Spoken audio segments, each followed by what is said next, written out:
Rose TV 24. Enjoy by listening to the Holy Quran. আল্লাহর প্রশংসা করে করে কোনোদিন শেষ করা যাবে না। এজন্য কখনোই যেন অভিযোগ না করি আল্লাহর কাছে, কমপ্লেইন যেন না করি। Instead of complaining we should praise more and more. বেশি বেশি প্রশংসা করতে হবে, অভিযোগ করা যাবে না। অনেকের অনেক দুঃখ, অভিযোগ, জাল্লা আমারে এটা দিল না, ওইটা দিল না, আমার পাশে সে বড় হয়ে গেল, ও চাকরি পেয়ে গেল, ও ব্যবসায় উন্নতি করলো, ও ভিসা পাইলো, আমি পাইলাম না। আফসোস, ও আফসোস করতে করতে মরবে, ঠিক কি না? আর প্রশংসা যে করবে তাকে নেয়ামতের বাড়ি ধারা আরো বাড়িয়ে দিবে কে? এজন্য আফসোস করব না, প্রশংসা করব, অভিযোগ করব না, শুকরিয়া করব। আল্লাহ অনেক দিয়েছে, ঠিক কি না? আপনারা শেখ সাদি রাহিমাহুল্লাহর নাম শুনে থাকবেন। বালাগাল উলা বিকামালিহি কাশাফাদ দুজা বিজামালিহি, এই কবিতা লিখে উনি বিখ্যাত হয়েছিলেন। উনি পার্সিয়ান পয়েট, ইরানি একজন কবি। তো ওনার একবার আর্থিক সমস্যা যাচ্ছিল, দৈন্যতা যাচ্ছিল, টাকা পয়সা ছিল না, ফলে ওনার পায়ে দেওয়ার মতো জুতা ছিল না। তো খুব আফসোস করতেছে, হায় রে, আমি এত বড় কবি, আমার পায়ে দেওয়ার মতো জুতা নাই। আফসোস করে ঘর থেকে বের হলেন, দেখলেন এক ভিক্ষুক ভিক্ষা করছে, ওর পাই নাই। কি নাই? আর কবি সাহেবের কি নাই? ওনার জুতা নাই, এজন্য দুঃখ। বের হয়ে দেখে সাইল ভিক্ষুক, ওর পা নাই। এবার উনি সেজদায় পরে আল্লাহর ডেকে বলে, আল্লাহ শুকর আলহামদুলিল্লাহ, অনেক ভালো আছি। শুকর আলহামদুলিল্লাহ, বেশ ভালো আছি, অনেক সুখে আছি। এজন্য সুখ হচ্ছে আলহামদুলিল্লাহর ভিতরে। সুখ আছে কিসের ভিতরে? যে কোনো পরিস্থিতিতে আমরা থাকি না কেন, বিপদে আপদে, সকালে বিকালে, শীতকালে গ্রীষ্মকালে, আমরা কি পড়ব? আলহামদুলিল্লাহ পড়ব। এর কারণ চাহিদার কোনো শেষ নাই। যার আছে যত বেশি, সে চায় তত বেশি। দেখবেন যার সাইকেল আছে ও হুন্ডা চায়, চায় না? আরো নিচ থেকে যদি বলি, যার পা নাই ও চায়, আল্লাহ আমার যদি দুইটা পা থাকতো। কথা বলেন। পা নাই এরকম লোক আছে না এলাকায়?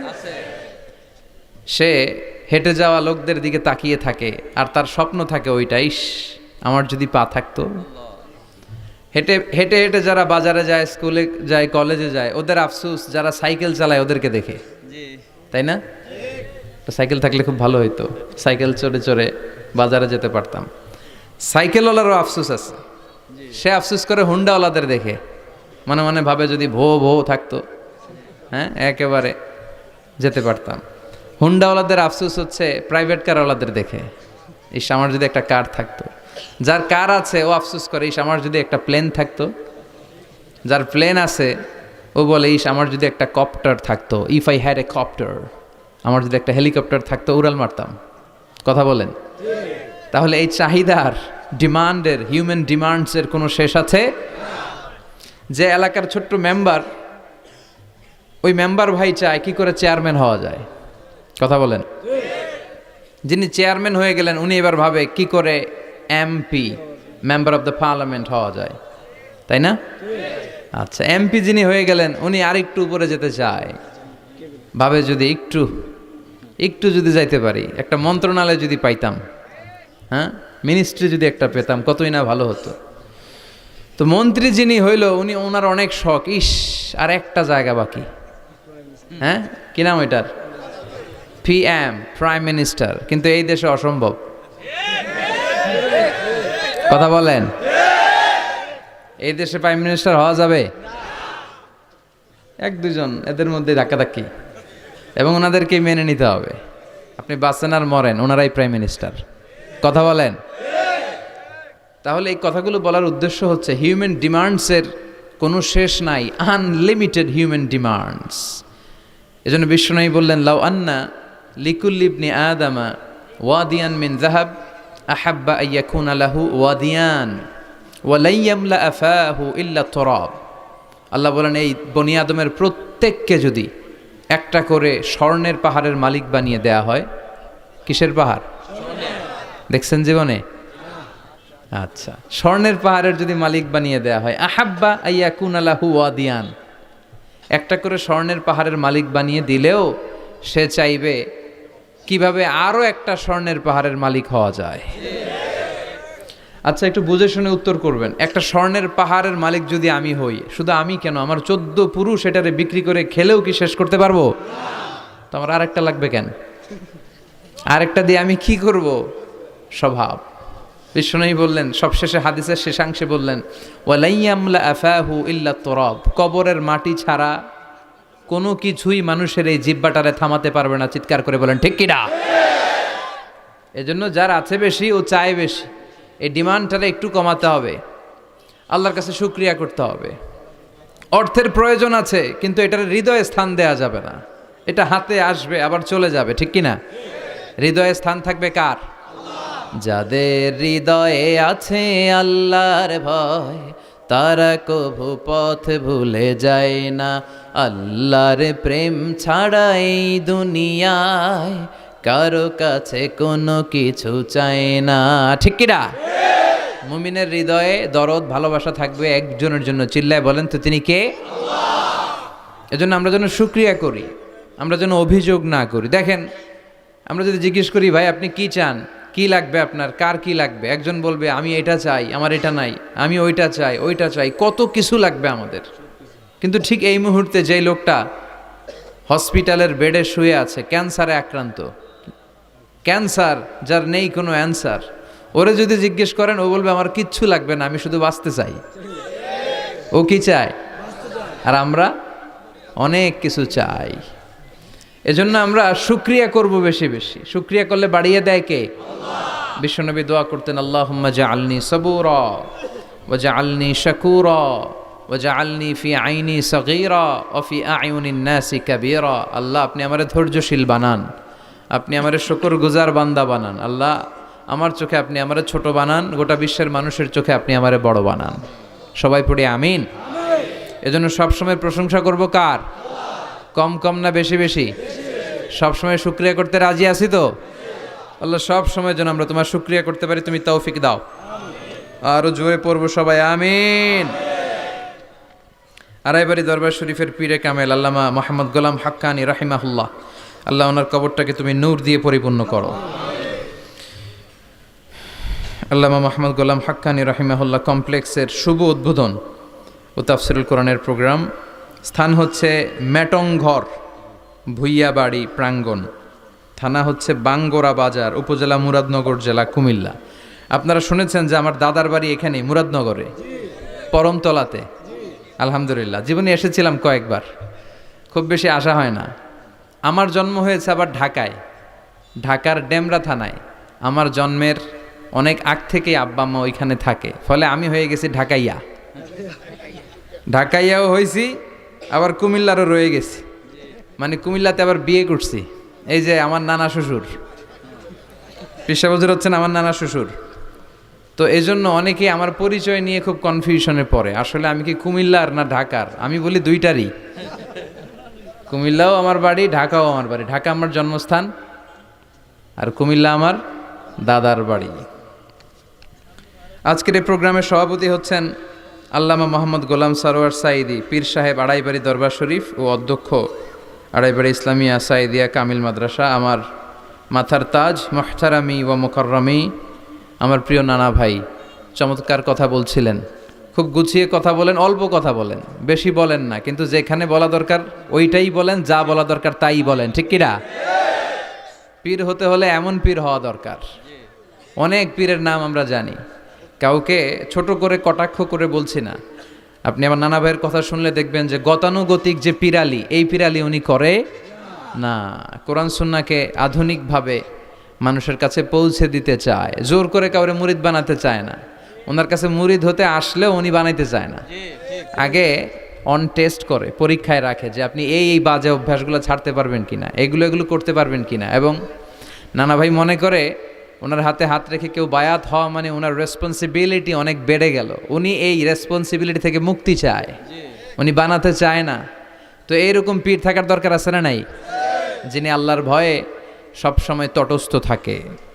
আল্লাহ তুমি আমার নানা ভাইকে ইসলামের জন্য কবুল করো, কোরআনের জন্য কবুল করো, নেক হায়াত দারাজ করো।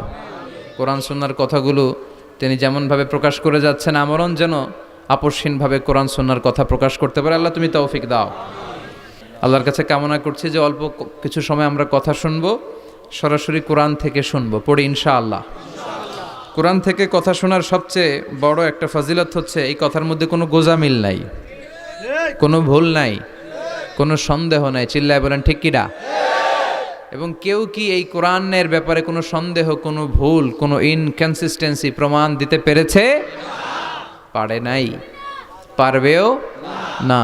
This is the book whereof there is no doubt, no suspicion in it, and a guidance to those who are মুত্তাকিন। আল্লাহ বললেন যালিকাল কিতাব লা রাইবা ফি হুদাল লিল মুত্তাকিন। এটা এমন বই যে বইয়ে কোনো ভুল নাই, কোনো সন্দেহ নাই, এবং মুত্তাকিনদের জন্য হেদায়েতের গাইড বুক করে এই বইটারে পাঠালো কে?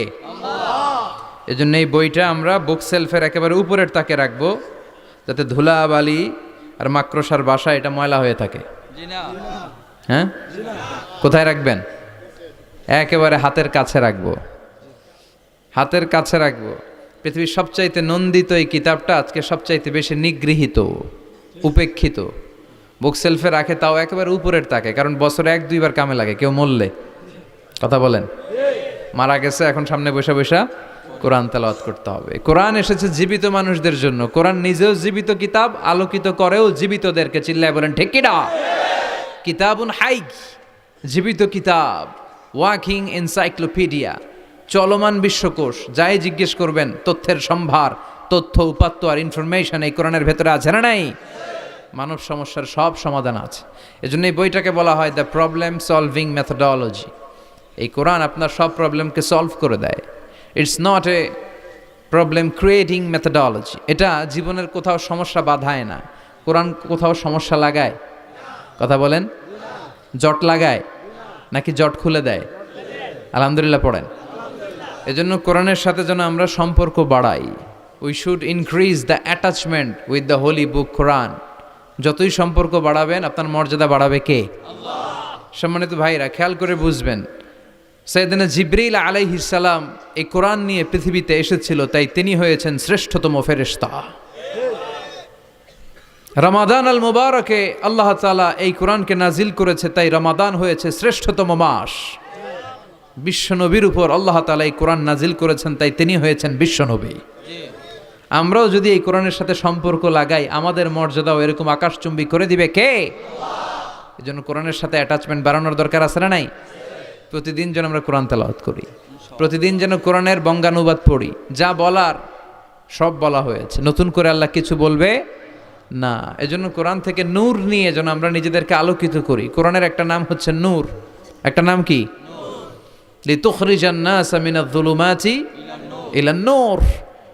এই কোরআনকে আমি পাঠিয়েছি অন্ধকারাচ্ছন্ন মানুষগুলোকে আলোর পথে নিয়ে যাবার জন্য। কোরআন মানুষকে আলোকিত করে, কোরআন মানুষকে জাহালাত বা অন্ধকার শিক্ষা দেয় না। এজন্য আসুন কোরআনের সাথে সম্পর্ক বাড়াই এবং নিজেদেরকে আলোকিত করি। আর এই কোরআনের যেখান দিয়েই আমরা কথা শুনি না কেন, নাই লা তুহসা আজাইবুহু ওয়ালা তাবলা গরাইবুহু ফিহি মাসাবিহুল হুদা ওয়া মানারুল হিকমা। কোরআনের আশ্চর্যান্বিতার কোনো শেষ নাই, কোনো শেষ নাই। যতই পড়বেন ততই আশ্চর্য হবেন। সুবহানাল্লাহ পড়বেন না? ওয়ালা তাবলা গরাইবুহু, এটা কখনো পুরাতন হবে না, জীর্ণ শীর্ণ হবে না। সূরা ফাতিহা যারা আমরা পড়েছি লক্ষ লক্ষ বার, যাদের বয়স 50 কিংবা 60, কত লক্ষবার সূরা ফাতিহা পড়েছি, কোনো হিসাব আছে? তারপরেও কোনোদিন কি মনে হয়েছে যে সূরা ফাতিহাটা পুরান পুরান লাগে? 60 বছর ধরে সূরা ফাতিহা দিয়ে শুরু করছি নামাজ, কালকে থেকে কুল হুয়াল্লাহ দিয়ে শুরু করবো, এরকম কেউ বলে? কোরআন পুরান লাগে? চির নতুন, এভারগ্রিন, সবুজ, চির সবুজ, চির নতুন। এটা কখনো পুরাতন হয় না। ফিহি মাসাবিহুল হুদা, কোরআনে আছে হেদায়েতের মশাল। ও মানারুল হিকমা, আর কোরআন হচ্ছে বিজ্ঞানের সুউচ্চ মিনার। কোরআনের ভিতরে বিজ্ঞানের তথ্য উপাত্ত আছে না নাই? আপনি কোরআনে বর্ণিত cosmic symbols, natural phenomena, scientific ইন্ডিকেশনসগুলো যদি পড়েন আপনি অবাক হবেন, কপাল ঘষে ঘষে আল্লাহর সিজদা দিবেন, ঠিক কি না? এজন্য আসুন কোরআনের সাথে সম্পর্ক বাড়াই। প্রতিদিন কোরআন পড়ব, ধীরস্থিরভাবে পড়ব। ওয়ারাত্তিলিল কোরআনা তারতিলা। আনাস রাদিয়াল্লাহু তাআলা আনহুকে জিজ্ঞেস করা হলো, আনাস, আল্লাহ রাসূলের কাইফা কানা কিরাআতু রাসূলিল্লাহ, আল্লাহ রাসূলের কিরাত কেমন ছিল? তিনি বললেন কানাত মাদ্দান, আল্লাহ রাসূল সাল্লাল্লাহু আলাইহি ওয়াসাল্লাম টেনে টেনে তেলাওয়াত করতেন। টেনে টেনে তেলাওয়াত করতেন। এই যে একটু আগে তেলাওয়াত হচ্ছিল সূরাতুল মুলকের, কত সুন্দর টেনে টেনে সে পড়েছে। এইভাবে বিষ্ণু ইসা ইসলাম টেনে টেনে পড়তেন। উম্মে সালামা রাদিয়াল্লাহু তাআলা আনহাকে জিজ্ঞেস করা হলো, কাইফা কানাত কিরাআতু রাসূলিল্লাহ ইয়া উম্মুনা, ইয়া উম্মানা, আমাদের মাতা, আমাদের প্রিয় নবীর তেলাওয়াত কেমন ছিল? উম্মে সালামা বললেন, কানা রাসূলুল্লাহ ইয়াকাত্তিউ বাইনা কিরাআতিহি আয়াতান আয়া, আল্লাহ রাসূল সাল্লাল্লাহু আলাইহি ওয়াসাল্লাম এক আয়াত করে থেমে থেমে কোরআন তেলাওয়াত করতেন। পড়েন সুবহানাল্লাহ। এক আয়াত পড়তেন, থামতেন, আবার আরেক আয়াত শুরু করতেন, আবার আরেকটা আয়াত পড়তেন, আবার থামতেন, আরেক আয়াত শুরু করতেন। প্রতিটা অক্ষর, প্রতিটা উচ্চারণ কেটে কেটে দেখা যেত, বোঝা যেত। চিল্লায় পড়েন আল্লাহু আকবার। আর আমাদের তেলাওয়াতের কি অবস্থা? তারাবির নামাজের কি অবস্থা? আমাদের ম্যাটন ঘরের কি অবস্থা? জাপানের বুলেট ট্রেন ফেল, ঠিক কিনা? কোন দিক দিয়ে আযাবের আয়াত যায়, কোন দিক দিয়ে জান্নাতের আয়াত যায়, কোন দিক দিয়ে সূরা ইয়াসিন গেল, কোন দিক দিয়ে আর রহমান গেল, কোথায় সূরা ইউসুফ গেল, কেউই টের পায় না। রুব্বা কারিলিল কুরআন ওয়াল কুরআনু ইয়ালআনহু, কোরআনের অনেক কারি আছে, তেলাওয়াতকারী আছে, আবৃত্তিকারী আছে, যাদেরকে কোরআন রহমত, মার্সি এন্ড ব্লেসিংস না দিয়ে গজব দেয়, লাআনত দেয়। আল্লাহ ওই ধরনের তেলাওয়াত থেকে তুমি আমাদের বাঁচাও। প্রচারের স্বার্থে চ্যানেলটি সাবস্ক্রাইব করুন। নতুন ভিডিও পেতে বেল বাটনে ক্লিক করুন।